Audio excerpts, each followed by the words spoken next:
selamat siang pendengar Kardopa. Saya Desi hadir kembali tentunya di program spesial dialog duduk bareng parlemen untuk hari ini ya. Hari Selasa 26 Juli 2022, kita langsung live dari ruang kerja fraksi PDI Perjuangan DPRD Sumatera Utara. Yang jelas sesuai dengan topik obrolan kita hari ini, kita mau ngebahas tentang jelang peringatan HUT kemerdekaan ke-77 Republik Indonesia. Kalau kita lihat sekarang ini bangsa Indonesia sedang melakukan berbagai kegiatan dalam rangka untuk memperingati Hari Kemerdekaan Republik Indonesia yang ke-77 tahun. Pertanyaannya mungkin banyak di benak masyarakat ini, terutama untuk masyarakat Kota Medan, apakah kalian sudah merdeka ataukah belum?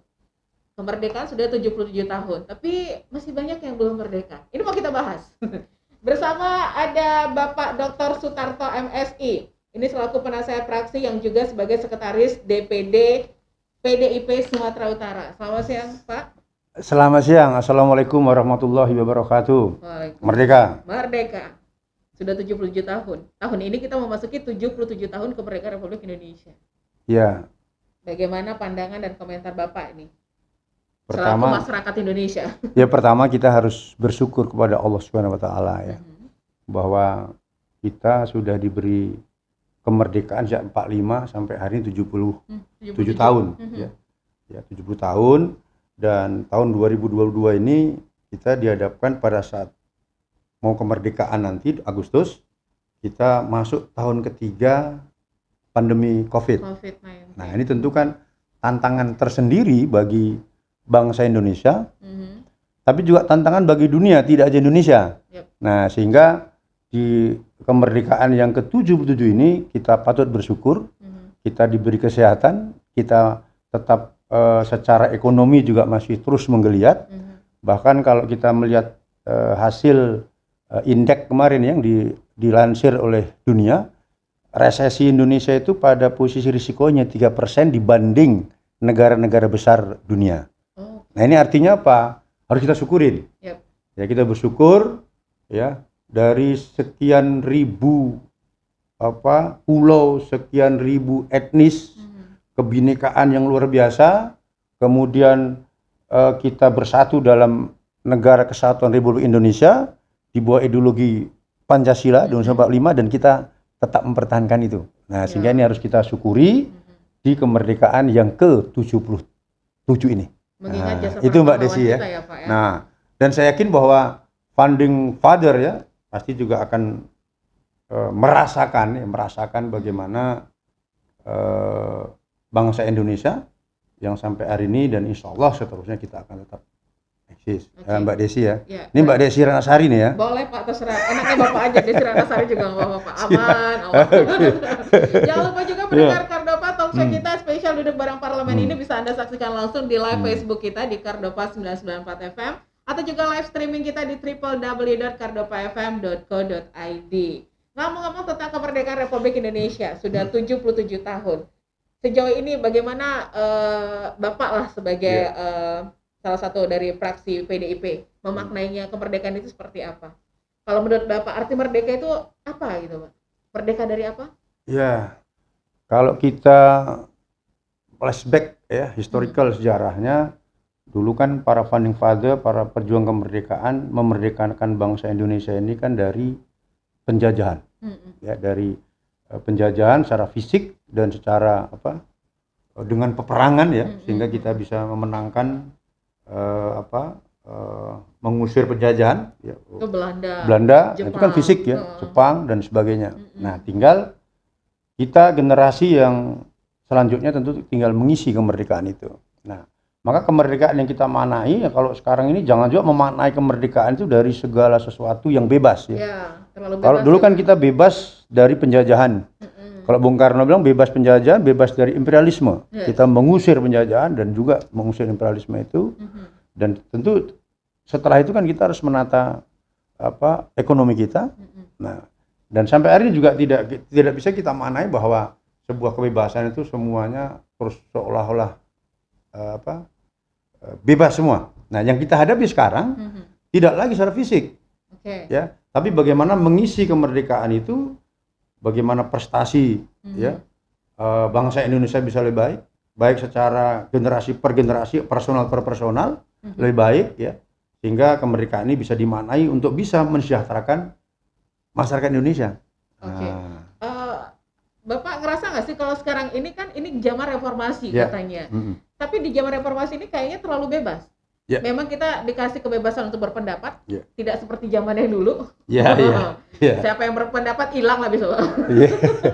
Tapi sekarang ini jadi kesannya terlalu bebas gitu ya Pak. Ya. Terlalu Oke. bebas untuk memberikan pendapat, akhirnya terlalu banyak bulian jadinya sekarang gitu. Menurut Bapak bagaimana ini?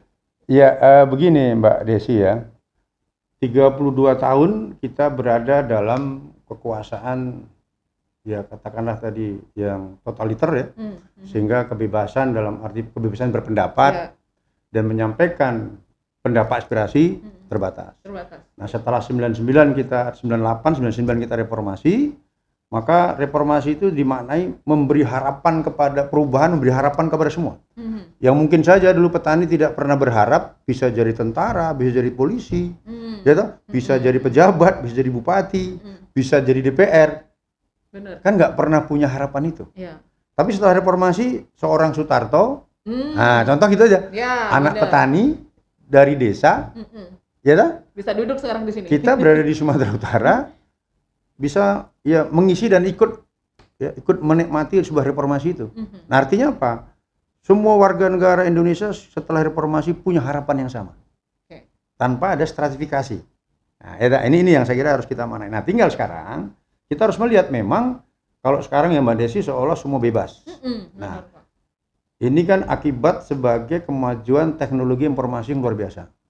Nah, sehingga seluruhnya pakai digitalisasi. Ya, undang-undang ITE ada tuh Pak. Nah, tinggal persoalannya kan gini Pak. Perkembangan teknologi informasi tidak bisa kita cegah.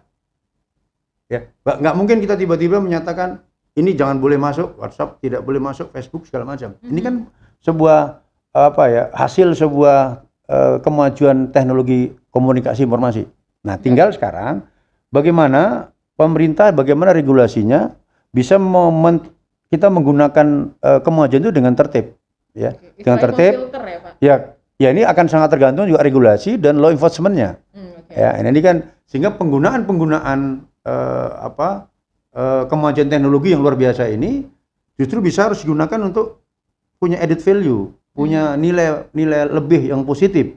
Nah, bahwa sekarang seolah-olah ada berita yang sifatnya banyak hoak misalnya. Nah, sekarang gimana mengedukasi ya anak-anak generasi muda, milenial dan sebagainya agar menggunakan teknologi informasi ini dengan baik dan benar.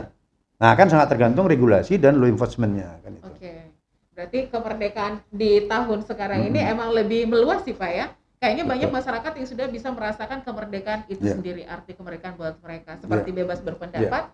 Tapi sebenarnya kalau bebas berpendapat saat ini kita harus di ranah hukum karena ada hukum yang mengaturnya ya. Seperti Bapak bilang tadi digitalisasi teknologi. Ini kan ada undang-undang ITE yang mengatur juga. Nggak sembarangan ya Pak ya. Baik pendengar Kardopa, jangan kemana-mana, pastikan stay tune terus bersama kita di spesial dialog duduk bareng parlemen langsung live dari ruang kerja fraksi PDI Perjuangan DPRD Sumatera Utara. Kita kembali lagi setelah yang berikut ini, silakan.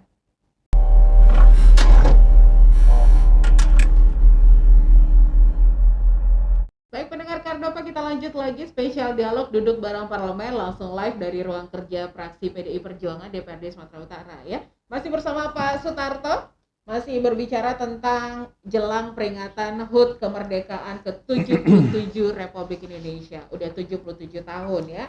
Ini bagaimana anggota fraksi PDIP Perjuangan untuk menghadapi kemerdekaan 77 tahun ini, Pak? Ya, Mbak Desi boleh saya koreksi sedikit ya. Fraksi itu bukan PDIP Perjuangan tapi PDI Perjuangan. PDI Perjuangan, oke. Iya. Iya, baik. Saya kira gini Mbak Desi ya. Kalau tadi kita bicara tentang filosofis hakikat dari kemerdekaan ya, tentu kita hal yang praktis. Kalau di PRD Sumut kan biasanya nanti pada tanggal 16 dalam rangka menyambut 17 Agustus kita akan mendengar pidato kenegaraan ya. Nah, di situ Presiden akan menyampaikan hal-hal yang sudah dicapai dan bagaimana rencananya terkait ke depannya. Kan itu kita akan mendengar pada tanggal 16 Agustus ya di paripurna. Nah, tentu sebagai anggota dan juga penasihat fraksi dari DPRD Sumatera Utara, ya, saya sebagai penasihat di fraksi sekaligus sekretaris partai, tentu harapan kita adalah seluruh anggota fraksi ya PDI Perjuangan ya, sesuai dengan instruksi dan arahan Ibu Ketua Umum itu pada tanggal 7 bulan Juli kemarin itu mengumpulkan seluruh anggota fraksi DPR RI yang pertama. Dikumpulkan untuk apa? Pertama, Ibu menyampaikan bahwa untuk mencapai kemenangan tahun 2024 ya, dan juga dalam rangka konsolidasi partai, maka seluruhnya diinstruksikan untuk turun ke bawah. Turun ke lapangan, turun ke bawah, menyapa rakyat, memahami persoalan-persoalan rakyat, dan ngambil solusi persoalan-persoalan yang dihadapi oleh rakyat. Nah, ini adalah bagian satu tanggung jawab seluruh anggota fraksi. Tidak saja anggota fraksi DPR RI, tapi juga fraksi DPR di provinsi dan kabupaten seluruh Indonesia. Nah, instruksinya langsung dari Ibu Ketua Umum di Lenteng Agung pada rakor tanggal 7 ya kemarin, kalau tidak salah tanggal 7 Juli 2022. Nah, ini juga bagian dari ketika Ibu sampaikan bahwa banyak masalah di bawah ketika masyarakat menghadapi persoalan COVID. Sehingga anggota dewan yang dipilih oleh rakyat, diberi mandat oleh rakyat, turun ke bawah. Langsung turun terjun ke masyarakat. Dan juga seluruh anggota fraksi diminta juga memberikan sinergitas untuk bisa penguatan konsolidasi partai. Jadi kalau di PDI Perjuangan itu ada tiga pilar partai. Tiga pilar partai itu adalah struktur partai dari tingkat DPP, DPD, DPC, PAC, ranting anak ranting. Itu adalah pilar yang pertama. Pilar yang kedua adalah seluruh kader partai, petugas partai yang berada di anggota legislatif. Itu adalah pilar yang kedua. Pilar yang ketiga adalah seluruh petugas partai, kader partai yang sekarang berada sebagai bupati, gubernur, wali kota. Itu adalah pilar yang ketiga. Maka ketiga pilar partai ini harus bersinergis ya, bagaimana untuk bisa memperhatikan, membantu kepentingan rakyat. Nah, dalam rangka juga untuk hat-trick PDI Perjuangan di tahun 2024. Menuju ke sana ya, Pak.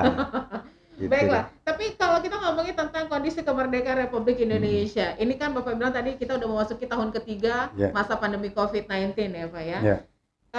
Mungkin pandemi COVID ini sedikit menghalangi kemerdekaan Republik Indonesia. Itu kemerdekaan termasuk kita kemana-mana harus pakai masker ya kan Pak, harus ya prokes lah, protokol kesehatan. Mungkin masyarakat sekarang kayaknya kita mau menuju endemi, udah agak bebas nih. Kemarin Pak Jokowi sempat menyarankan boleh buka masker di ruangan terbuka. Tapi kemarin juga karena naik lagi kondisinya, harus pakai masker lagi. Terhalang kemerdekaan kita, Pak. Menurut Bapak gimana nih? Di tengah kondisi COVID-19 ini? Ya, Mbak Desi, sebenarnya gini. Pandemi COVID-19 kan tidak bisa kita anggap sebagai penghalang sebuah kemerdekaan ya. Walaupun kita harus memahami dan menyadari dengan benar bahwa pandemi COVID memberikan pengaruh yang sangat signifikan kepada seluruh tatanan kehidupan sosial ekonomi masyarakat, ya, baik secara ekonomi maupun dari sisi yang lain sosial. Pertama ya, secara ekonomi tentu geliat ekonomi di publik kan juga kurang. Karena apa? Karena masyarakat juga mengikuti apa yang diinstruksikan pemerintah, yaitu 3M tadi, ya, harus distancing, maka ini sehingga mobilitasnya kan juga terbatas, berkurang. Nah, pasti ini mengalami secara ekonomi pasti mengalami sebuah penurunan. Ya, kan ini. Dan apakah itu hanya Indonesia? Tentu tidak. Seluruh dunia menghadapi itu. Nah, sehingga kondisi itu tentu saja biasanya orang yang selama ini mungkin satu keluarga semua bekerja, tiba-tiba sebagian tidak bekerja. Ada yang di PHK dan sebagainya. Nah, tentu ini kan bagian dari menambahnya tingkat pengangguran. Nah, ini pengangguran. Nah, kemudian secara ekonomi juga tentu kehidupan keekonomian bisa juga dari pendapatannya awalnya mungkin sekian juta, karena kondisi pandemi jadi menurun. Nah, ini bisa juga meningkatkan kemiskinan. Nah, tetapi dengan penanganan yang dilakukan oleh pemerintah sekarang, ya, bahwa mulai sekarang ini kan sudah mengalami suatu penurunan yang sangat luar biasa. Artinya apa? Yang regulasi penanganan pandemi COVID oleh pemerintah Pak Jokowi dan Ma'ruf Amin dan seluruh masyarakat Indonesia berarti itu kan sudah on the track. Ya. Artinya on the track berarti ya sudah benar pada jalannya itu. Tinggal kesadaran kita semua bagaimana bisa paling tidak pandemi Covid ini juga harus lama-lama juga mengalami endemi dan seterusnya. Walaupun sekarang ini ada juga sedikit peningkatan. Ya. Sehingga walaupun sekarang menurun, tapi kan kita juga harus mewaspadai itu. Tetap waspada. Nah, kemudian dari sisi ekonomi, saya kira tadi masih syukur alhamdulillah kita sebenarnya.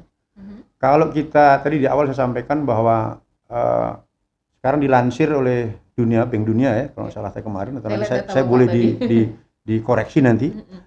Itu kan resiko resesi ekonomi Indonesia itu kalau kita bandingkan 10 negara-negara besar dunia, itu kita pada posisi 3%. Saya bisa bacakan ada data kita ini. Sri Lanka itu risikonya 85%, kemarin juga sudah dihadapkan dengan kondisi yang luar biasa. New Zealand 33%, South Korea 25%, Jepang saja negara yang begitu besar dan begitu makmur 25% risikonya untuk collapse. Cina 20%, Hong Kong 20%.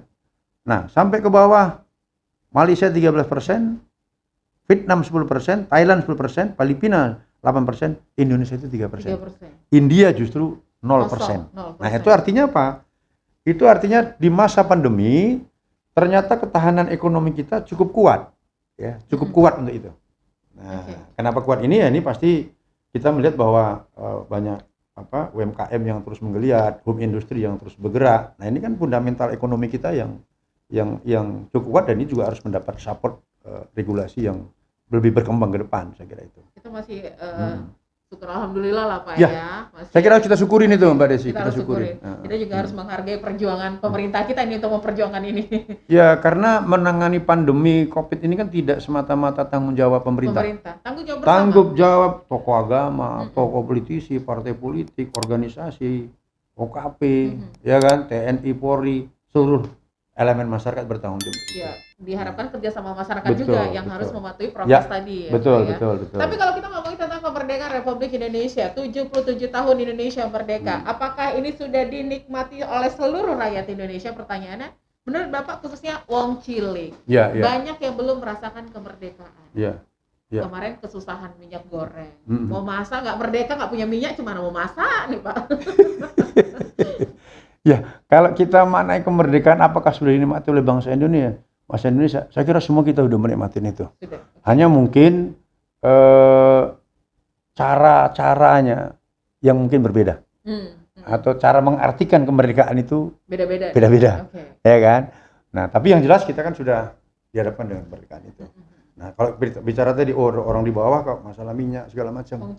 Nah, itu tadi saya sampaikan bahwa dampak dari Covid kan secara ekonomi juga memberikan dampak yang luar biasa kepada masyarakat, kan ke semua. Nah, sehingga kemarin kita dihadapkan dengan persoalan minyak, ya kan? Kenapa? Ya, kan kemarin ada beberapa variabel atau faktor yang mempengaruhi. Di samping variabel global dalam arti dunia, harga CPO dan sebagainya, karena komoditas pembuatan dari minyak ini, kemudian tingkat konsumsi juga yang semakin tinggi. Nah, tentu kebutuhan dari rumah tangga meningkat, berkurang jadinya kan? Karena kan satu sisi kebutuhan meningkat, tetapi tadi kan karena pengaruh global bisa keluar kan, sehingga kurang jadi barang kurang, sehingga kemarin seolah-olah ada kelangkaan minyak. Nah, tapi dengan regulasi-regulasi yang dikeluarkan oleh pemerintah, nah sekarang kan juga masih bisa tertanggulangi. Nah, tinggal memang kemarin disampaikan sama Bu Ketua Umum bahwa ya kalau sebenarnya kan masyarakat bisa juga dihadapkan dengan alternatif. Kalau kita mau sehat, sebenarnya sekarang ini lebih baik kita makan rebusan-rebusan. Benar. Kalau kita mau sehat, kita kesehatan. Walaupun memang kebutuhan minyak rumah tangga tetap juga masih dibutuhkan oleh warga masyarakat. Tetapi sudah perlu sebenarnya kita memikirkan alternatif ya. Apakah itu kita mulai makan sayur yang banyak, mengurangi makan makanan gorengan yang berminyak. Kan dalam rangka juga untuk kesehatan ini. Ya kan kita untuk kesehatan ini. Tapi kan Pak, kemarin ada indikasi penimbunan masalah minyak goreng. Ini kan penimbunan ini oknum-oknum tertentu Ya, lah yang melakukannya. ya. Berarti kan di sini menghalangi kemerdekaan ibu-ibu rumah tangga. Ya, nah, makanya kan gini, saya pernah juga diminta di salah satu podcast kemarin pada awal-awal ya, ketika kelangkaan minyak. Saya sampaikan begini. Pertama kan mengatasi minyak ini kan tidak hanya dari hulu atau hilirnya, harus ada dari hulu sampai ke hilir. Ya tak?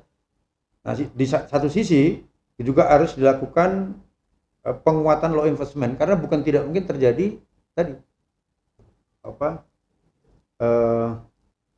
istilahnya tadi Mbak Desi tadi apa? Apa ini? Yang minyak tadi. Minyak. Kan banyak yang spekulan. Ya, ya menyimpan di sana, menyimpan di sini, menimbun. Nah, oleh karena itu apa saya sampaikan? Tegakkan law enforcement di situ. Penertiban di situ. Maka beberapa waktu setelah itu kan sudah ada satu regulasi bahkan satu action ada tindakan-tindakan secara hukum.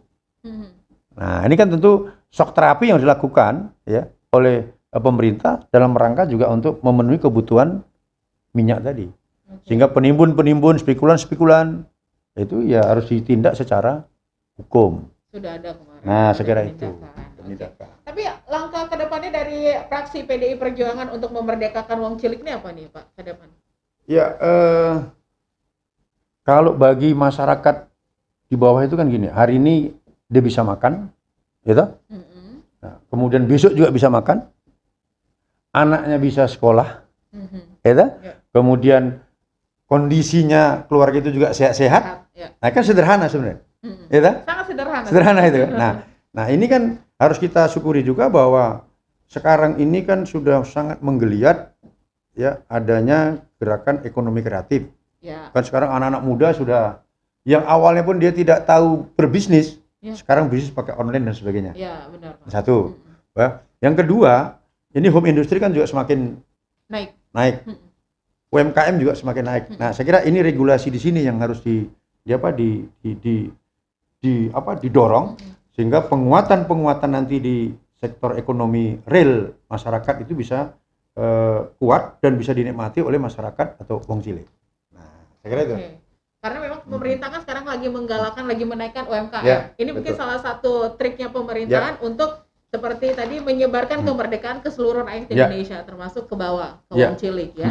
Tapi kalau dari segi hukum bagaimana Pak? Kita lihat masih banyak hukum di Indonesia tumpul ke atas, tajam ke bawah. Ya. Berarti kan ini masih belum bisa memerdekakan dari segi hukum. Menurut Bapak bagaimana? Di awal saya juga sampaikan bahwa bagaimana demokrasi yang di Indonesia tidak sangat liberal, perilakunya juga tidak sangat liberal, ya maka salah satunya juga harus ada law enforcement. Kan itu. Artinya apa? Seluruh kebebasan masyarakat juga harus diatur. Nah, seluruh masyarakat juga harus taat dan patuh. Nah, oleh karena itu kepada seluruh aparat juga harus bisa memberikan ketauladanan. Ya. Seharusnya. Di samping law enforcement diperkuat, makin komitmennya tidak tadi seperti Mbak Desinya tumpul ke atas ke bawah. Nah, tapi kan bagaimana juga namanya hukum itu kan berlaku untuk semuanya. Tidak pandang bulu, tidak ya kan itu. Nah, saya kira kan hal ini yang harus kita dorong terus ya. Kita harus dorong sehingga nanti ke depan ya tidak ada sinyalemen seperti itu. Tapi saya yakin bahwa aparat juga akan memberikan komitmen yang penuh ya dalam rangka untuk bisa menegakkan keadilan kepada warga masyarakat. Kita berharap sih dari segi hukum adil lah Pak. Iya, betul. Sesuai dengan sila Pancasila. Iya, betul. Keadilan bagi seluruh rakyat Indonesia. Keadilan sosial bagi seluruh rakyat Indonesia. Iya, betul. Termasuk dari segi hukum, kita harus mendapatkan keadilan. Iya. Tapi kalau ada rencana nggak sih Pak dari PDI Perjuangan untuk menyambut Hari Kemerdekaan Republik Indonesia akan melakukan apa gitu? Ya, PDI Perjuangan setiap tahun itu selalu melakukan aktivitas-aktivitas yang langsung menyentuh kepada persoalan masyarakat ya.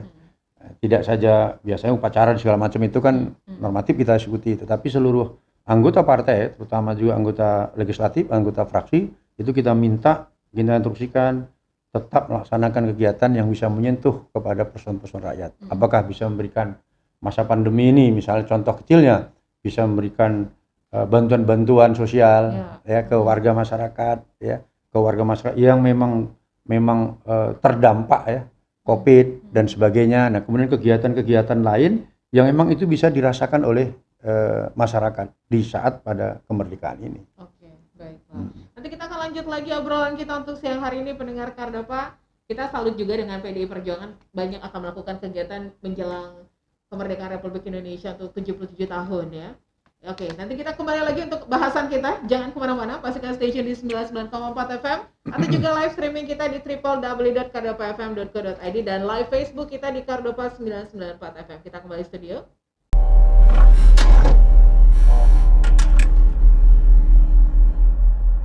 Baik pendengar Kardopa, kita kembali lagi di spesial dialog duduk bareng parlemen untuk siang hari ini. Ini live dari ruang kerja fraksi PDI Perjuangan DPRD Sumatera Utara. Masih bersama Pak Sitarta selaku penasehat fraksi dan juga sebagai sekretaris DPD PDIP Sumatera Utara. Kita tadi udah nyinggung soal kemerdekaan Republik Indonesia menyentuh ke wong cilik ya Pak, ke masyarakat bawah. Kita berharap memang wong cilik ini bisa merasakan kemerdekaan dari segi hukum, dari segi yang lainnya, ekonomi atau apa. Nah, ini sebagai pandangan fraksi PDI Perjuangan tentang pembangunan di Sumatera Utara bagaimana Pak? Ini kita singgung soal dari pembangunannya sendiri bagaimana, dari segi ekonomi, lingkungan, bagaimana ini menurut Bapak tentang kinerja pemerintah Provinsi Sumatera Utara saat ini? Ya, terima kasih Mbak Desi ya. Kita berangkat dari pembangunan ini berangkat dari APBD ya. Nah, APBD Sumatera Utara ini kan ada kurang lebih 12,6 triliun ya. Nah, tentu itu kan dijabarkan untuk beberapa variabel-variabel pembangunan ya. Nanti bisa di belanja operasi, di belanja modal dan seterusnya. Nah, ini kan dari situnya satu pemerintahan itu bergerak. Ya. Karena ibaratnya kan kalau rumah tangga kan pasti kita membiayai rumah tangga itu kan dari RAB-nya. Iya kan, Mbak Desi kan? Nah, berapa gaji gaji bapaknya, gaji istri dan sebagainya. Nah, itulah biaya hidup itu. Nah, untuk bangunan Sumatera Utara kan APBD kita 12,6 T. Itulah dipergunakan untuk membangun Sumatera Utara. Ya. Nah, tentu saja kan juga akan ada dana-dana dari pembangunan yang sesuai kewenangan pusat. Nah, Sumatera Utara tentu yang harus kita lihat beberapa catatan-catatan penting ya, itu kita lihat di posisi sekarang ini kan persoalan infrastruktur masih dirasakan oleh masyarakat, masih butuh ditingkatkan ya, bahwa selama ini memang sudah ada beberapa pembangunan infrastruktur, tapi masyarakat kan masih belum merasakan secara signifikan. Ya. Di daerah-daerah tertentu kan masih jalan-jalan ini kan masih ya ibaratnya berlubang-lubang. Kalau nanti Mbak Desi berjalan itu jalan Sumatera itu kewenangan provinsi juga yang ada di Simalungun misalnya. Itu daerah dari atas tuh udah. Saya pernah jalan di sana beberapa kali. Waduh, luar biasa, kurang ini. Kemudian di daerah, kalau nanti kita baru kemarin pulang dari daerah Tabaksel. Itu kalau kita mulai Tarutung dan seterusnya itu juga jalannya luar biasa, kurang, lubang-lubangnya banyak. Nah, ini kan infrastruktur ini. Ya, benar. Nah, ini kan juga harus lebih kita tingkatkan ya. Saya kira nanti Pak Gubernur dan juga oleh DPRD tentu kan akan mendorong ini untuk bisa lebih baik ke depan ya kan itu. Nah, yang kedua tentu ini yang selalu dihadapi oleh masyarakat. Ada beberapa lokasi yang masih banjir ya. Nah, ini kan juga menjadi catatan bagi DPRD untuk bisa mendorong pihak eksekutif bagaimana mengatasi banjir ketika hujan. Ya. Kemudian ada longsor ya, kemarin masih kalau kita berangkat ke Brastagi ya, ke Karo. Nah, ini Karo itu kan juga ada perbatasan Medan, Deli Serdang dan Karo. Nah, ini kan juga kalau hari Jumat, Sabtu, Minggu itu padat. Kalau padatnya dia merayap mungkin masih baik. Nah, persoalan ketika ada baru hujan, banjir, kemudian longsor. Nah, ini persoalan-soalan juga saya kira harus kita catatan-catatan penting yang menjadi concern oleh pemerintah harus kita lakukan. Nah, kemudian yang berikutnya ini persoalan pelayanan publik. Nah, ya kan ini.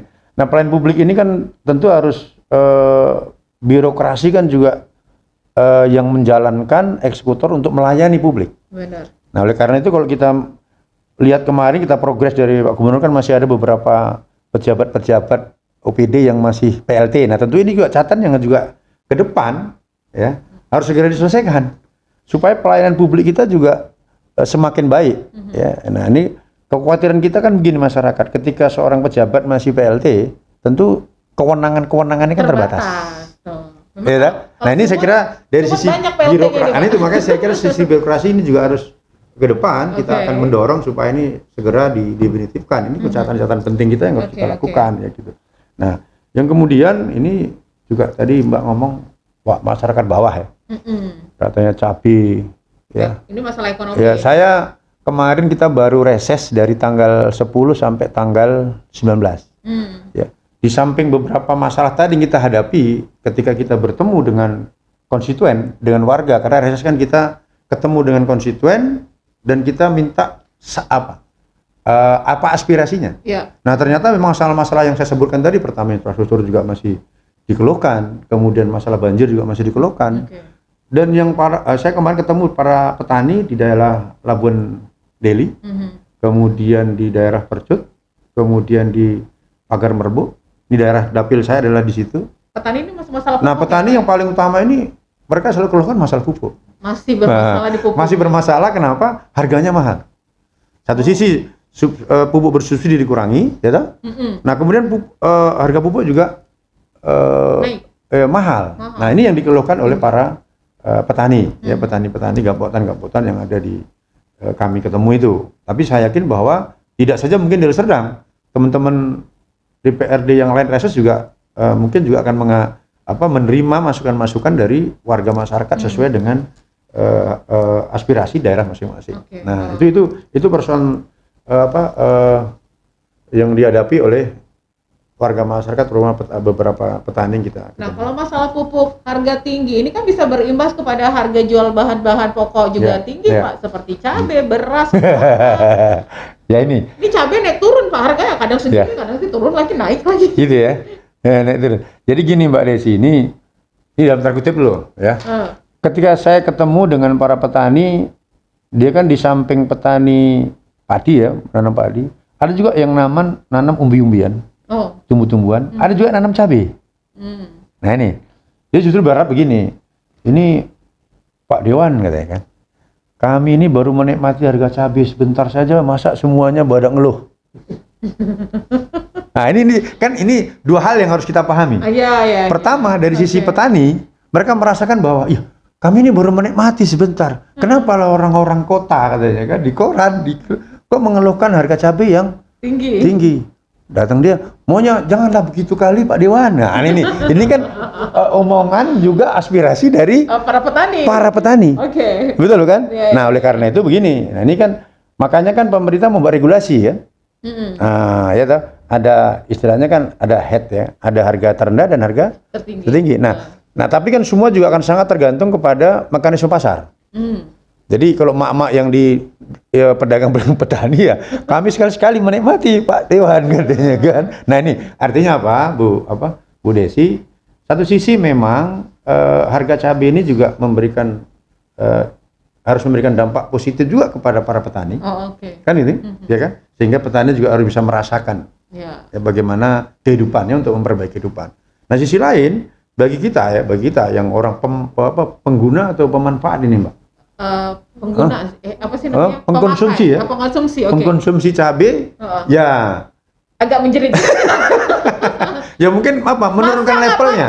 Enggak gini Mbak Desi, menurunkan levelnya kan ada level pedas level 1, level 2, level 3. Nah, itu dia. Saya kira dikombinasikan itu ya. Iya kan? Iya kan? Betul. Ya kan? Petani kan harusnya merdeka bila produk mereka punya nilai tinggi. Iya kan? Ya.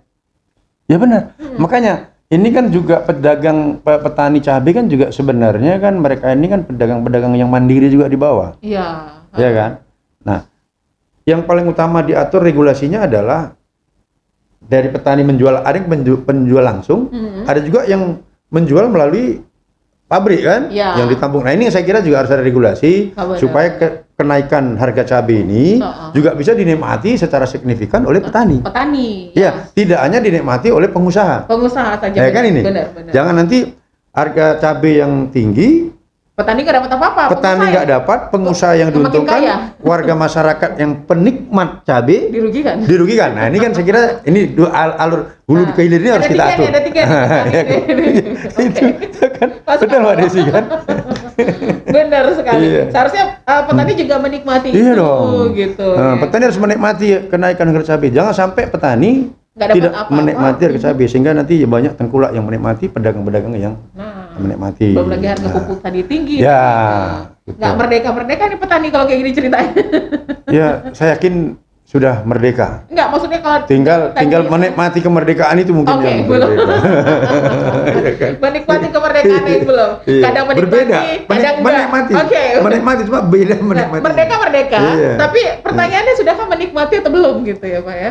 Saya yakin semua udah menikmati itu. Heeh. Seluruh warga negara Indonesia sudah pasti mensyukuri menikmati kemerdekaan itu. Oke.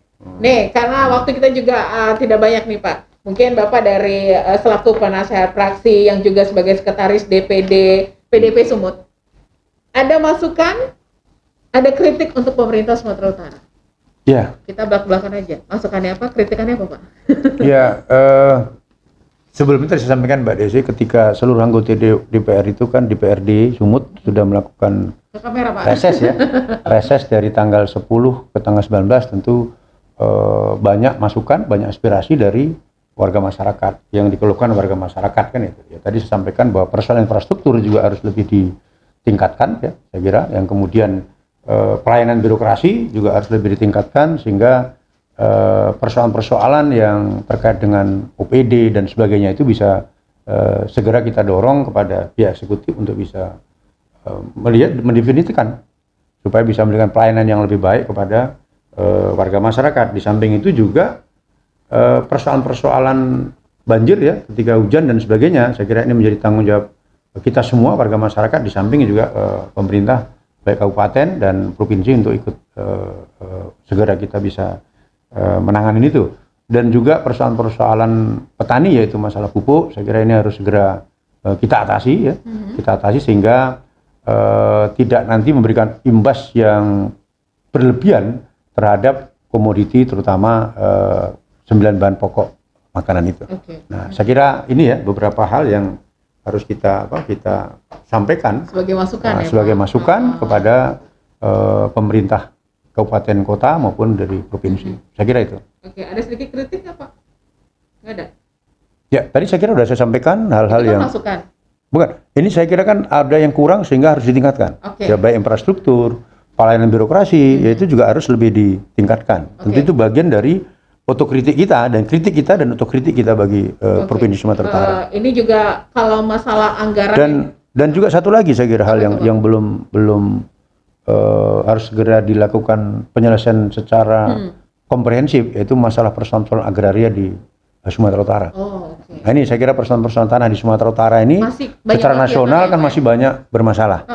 Nah, saya kira ini menjadi konsen pemerintah dan yang terkait untuk segera menyelesaikan ini sehingga masyarakat ya yang terkait dengan persoalan agraria itu bisa dapat terselesaikan dengan Iya. baik. Karena kita lihat juga masih banyak mafia-mafia tanah nih Pak ya kan? Ya, Oh, ya. jadi. Tapi ini masalah anggaran DPRD berarti ikut memantau dong Pak masalah anggaran yang dikaitkan kebutuhan rakyat. Ya. Ada 3 fungsi yang dimiliki oleh DPR atau legislatif. Yang pertama adalah fungsi legislasi, ya, itu pembuatan inisiatif, pembuatan perda dan sebagainya. Kemudian yang kedua persoalan budgeting, tentu rancangan-rancangan budgeting, keuangan, anggaran. Yang ketiga adalah pengawasan. DPR mengawasi bagaimana jalannya pemerintahan di dalam rangka menjalankan tadi budgetingnya dan menjalankan peraturan-peraturan itu. Oke. Nah, tentu ini sebagai anggota fraksi dan juga penasihat fraksi dan sebagai sekretaris partai tentu akan menginstruksikan kepada seluruh anggota fraksi PDI Perjuangan Sumatera Utara untuk bisa komit mengawasi, menjalankan fungsi dan mengawasi proses dan tahapan pembangunan itu. Oke. Sehingga pembangunan yang sudah dianggarkan oleh pemerintah Provinsi Sumatera Utara itu bisa betul-betul tepat sasaran Benar. dan bisa meningkatkan kesejahteraan dari masyarakat Sumatera Utara. Dan bisa memerdekakan masyarakat Sumatera Utara. Amin. Nah ini Pak, waktu kita tidak banyak lagi, mungkin ada pesan kemerdekaan untuk pendengar Kardopa dari fraksi PDI Perjuangan di 77 tahun Republik Indonesia Merdeka. Pesan kemerdekaan buat pendengar Kardopa. Silakan. Ya, para pendengar Kardopa yang saya cintai, ya, salam dari PDI Perjuangan Sumatera Utara dan juga salam dari seluruh anggota fraksi PDI Perjuangan Sumatera Utara di hari menyambut kemerdekaan yang ke-77. Maka mari kita isi dengan kemerdekaan itu dengan tetap meningkatkan kegotong royongan kita, tetap meningkatkan solidaritas kita, tetap meningkatkan kesatuan kita sebagai bangsa, dan tetap meningkatkan sikap toleransi kita sesama anak bangsa. Sehingga kemerdekaan itu betul-betul kita nikmati bersama dari masyarakat bawah sampai masyarakat yang di atas. Saya kira itu merdeka. Merdeka. Baik pendengar Kardopa, ada pesan kemerdekaan dari Pak Sutarto nih selaku penasihat fraksi dan juga sebagai sekretaris DPD PDIP Sumatera Utara. Kita akhiri dulu kebersamaan kita di spesial duduk bareng parlemen langsung live dari ruang kerja fraksi PDI Perjuangan DPRD Sumatera Utara. Terima kasih untuk kebersamaan Anda pendengar Kardopa yang sudah stay di 99,4 FM atau juga live streaming kita di www.kardopafm.co.id dan live Facebook kita di Kardopa 994 FM. Sampai ketemu lagi di spesial dialog duduk bareng parlemen selanjutnya. Selamat sore dan sampai jumpa. Bapak, merdeka! Merdeka!